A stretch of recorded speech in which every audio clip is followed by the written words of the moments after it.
Juan, what up? Hey, just a quick update. Well, actually, this video is a lot more than an update, but a quick update about Damar Hamlin's condition now. Is that he's on the ventilator, right? Brother's on the ventilator. Now, I want y'all to wrap your minds around this, bro. Now, the league and these doctors are saying that it's an electrical component.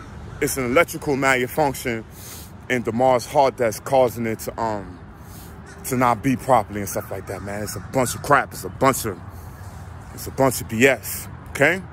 Now, I'm not no medical professional. I'm not no doctor or anything like that. You know what I'm saying? I'm working towards my PhD now. But at the end of the day, son, ain't nobody stupid, bro. Now, if it's electrical, let's look at it from the standpoint of it being electrical, right? Let's just take the time out to look at it from a common sense perspective, right? God blessed us with common sense, okay? So let's look at it from this angle.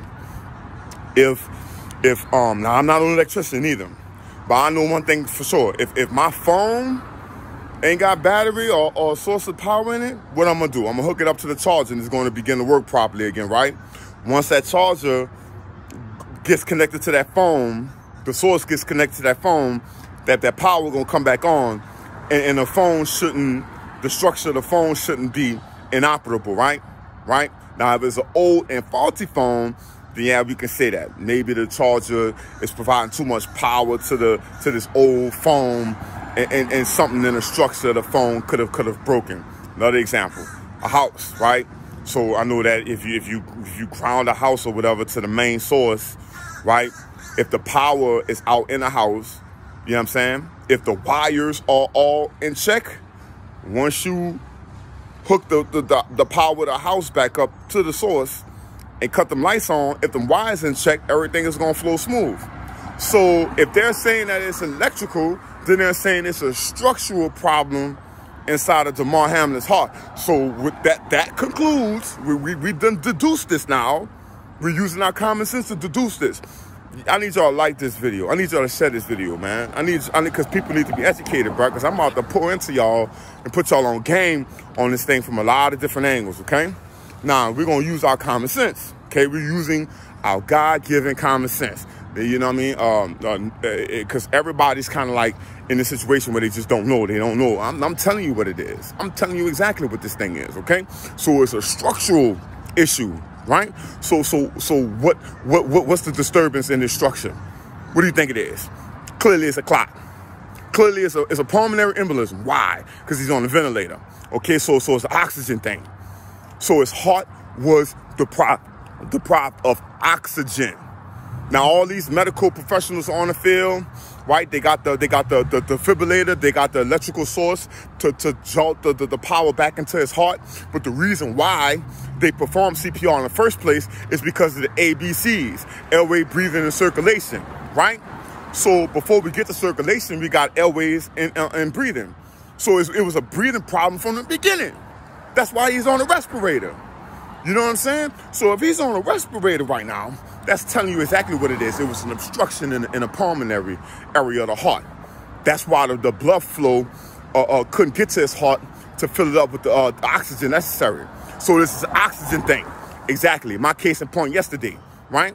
So if it's an oxygen thing, see how I'm sitting under this tree right now? Oxygen, pure oxygen. Oxygen is exactly what we need to sustain and survive. You feel me? You know what I'm saying? Period. This is all about an oxygen thing, all right?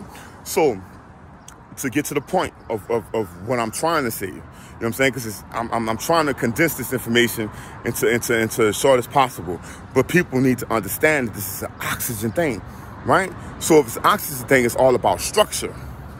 You see what I'm saying? This brother was deprived of oxygen for a long period of time. That's why they have him on a respirator. And his heart didn't get the necessary amount of oxygen. Period. So it was a clot. And they trying to cover up that it was a clot. Period. Miss me with it, bro. Miss me with it. So where did the clot come from, right? Where did the disturbance come from, right? I told y'all this, bro. It's an inside-out thing, right? Now, what happened is that something from the outside, right, a disturbance from the outside entered into his body, and his body began to produce the effects of of something that could cause the malfunction to the wires in his body, or the veins and the arteries inside of his body. What was that? Well, we already know it's the Rob Jabkowski, right? You know what I'm saying? All them spikes and different things in this nature, right? Because you know how Rob Gronkowski spikes the ball, right? So all them spikes and protein structures that's floating around in his bloodstream that his innate immune system tried to engulf, right? That's what caused all of the mucin, right? That's what caused the inflammatory response. Okay, and that's what's still contributing to the inflammatory response right now with the fluid that's backing up in his heart, right? Because it was an obstruction. What happens when there's an accident on a highway, right? Isn't there traffic? Isn't there backflow? Isn't there a whole bunch of carbon that backflows? A bunch of pollution and different things of that nature from the traffic jam? Yeah. So they can miss us with the whole conspiratorial theory thing or whatever, saying that people are being conspiracy theories, the anti-whatchamadoodles are out here in droves saying that this, that, and the other. Man, this man's 24 years old. His body's full of oxygen. You know what I'm saying? He's been working out since he was a little boy. Okay, miss me with it, bro. Miss me with it. This man's wiring system was not faulty. All right. Once they connected that defibrillator to him, if it was electronical, his heart would have started pumping again. But no, there was something there. There was something there that obstructed the flow, and that's what they're trying to cover up. You feel me? So the only again for the people out there that just don't understand what's going on, if you got the Rob Jabkowski, bro, you know what I'm saying? You know, like I told the brother, beetroot powder, bro. You need something that's going to increase your circulation in your bloodstream, bro. That's the only thing. You need to increase the blood flow, the volume of blood flow, right? You need to open up your veins and allow more blood flow in, bro, so you don't get obstructed. And that's something that you can use every day. Beetroot powder. You see what I'm saying? Another guy was saying something about cayenne pepper and stuff like that. That's good for circulation. That's good for your blood. You feel me? Burdock root. But mainly beetroot powder. You understand? You can find that on Amazon. Beetroot powder. You did get that. You feel me? Nitric oxide. Anything that will cause you vasal dilation, so that blood flow can get to your bloodstream. You see what I'm saying? That's what this whole thing was about, oxygen. So what obstructed oxygen? Clearly it was a clot. Where the clot came from for a 24-year-old? Where it came from? Where it came from? Huh? Where it came from? We already know what time of day it is. We already know where it came from, bro. You know what I'm saying? So y'all make sure y'all share this video. I'm out.